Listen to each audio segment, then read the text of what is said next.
let's make a glass bead, shall we? The magical, mystical world of glass bead making. Dun dun dun. Look, so this is a Nortel minor bench burner, and it has a graphite pad mounted to it.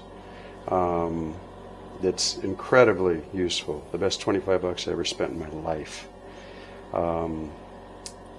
If you don't have one, I would highly recommend it.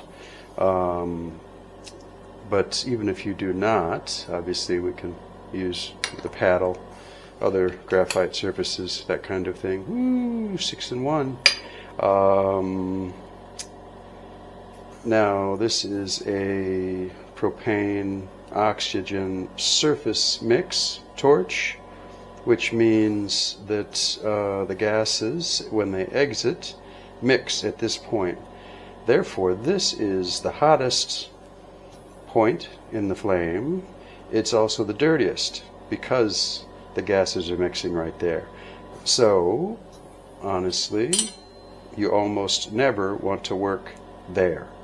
You usually want to work from about here out, depending on what you're doing. Most of the time, when you're melting glass, you'll be here. When you're just sort of maintaining a shape, keeping it warm, you'll be, in this area, that kind of thing. Every once in a while, if you want to boil glass for an effect, you'll work low.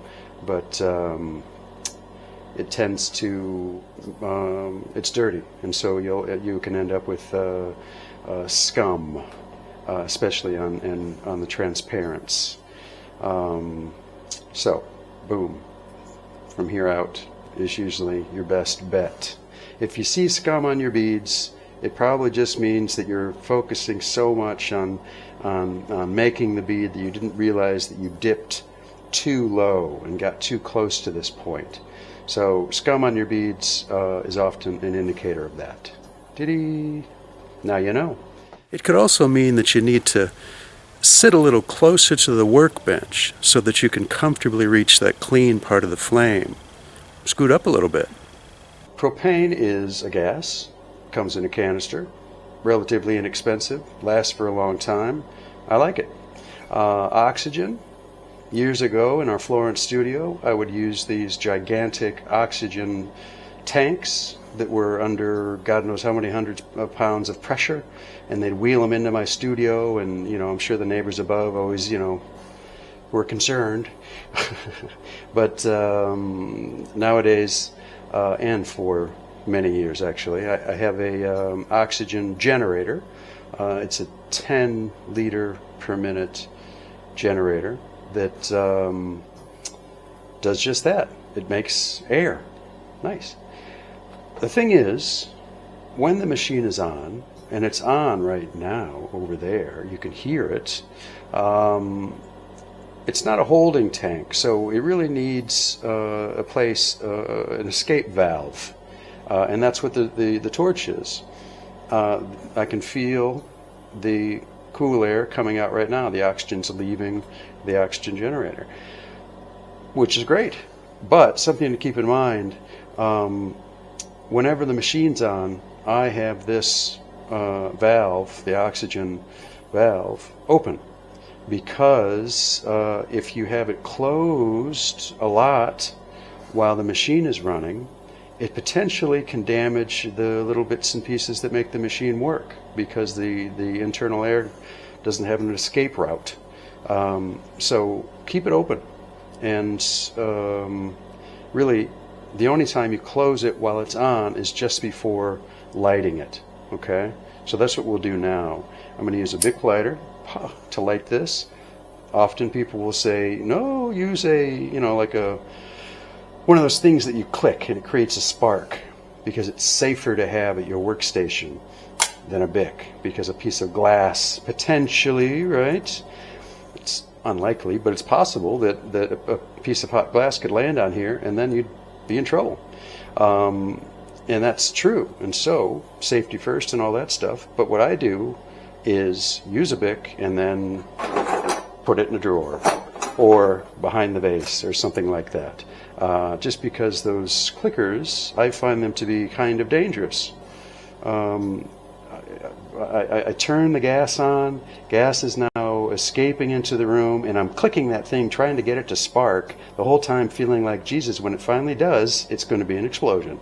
This is simple. You light that, you hold it just underneath the exit port, you turn the oxygen or the propane, but just a tiny little bit. It just needs to be open a little. Whoa, like that. And the reason that it lit so cleanly and nicely is because the oxygen was already open. Okay? And so in real life, when I'm not teaching people, I do it that way. I always have this oxygen open, the machine is running and generating, and when I add propane to it, it's already ready to go. Okay? I think for safety's sake, I suppose what people will say is you have that both valves closed. Okay? Now I add my little bit of propane, and then I add oxygen after the fact. So let's just pretend I didn't mention any of that other stuff and just do it that way because it's just so safe. This is going to go in a drawer. Now we're protected. Okay, now where do we want this to be if flame-wise? That's nice, just like that. That's a great flame. A flame that isn't as great is something like that. That's a dirty gas mix, and you'll end up with dirty beads. They'll be scummy, and they're not even nice looking. It's not like some organic, fascinating, oh, isn't that cool kind of thing. They're just unpleasant to look at, usually. So, this is good. If it's hissy, if you're hearing a lot of hiss, then that's probably too much oxygen, oxygen rich. That could be used for some things like oxidizing when you're using silver and whatnot, but that's further down the road, so we won't even get into that at the moment. So this is nice. Let's call that good.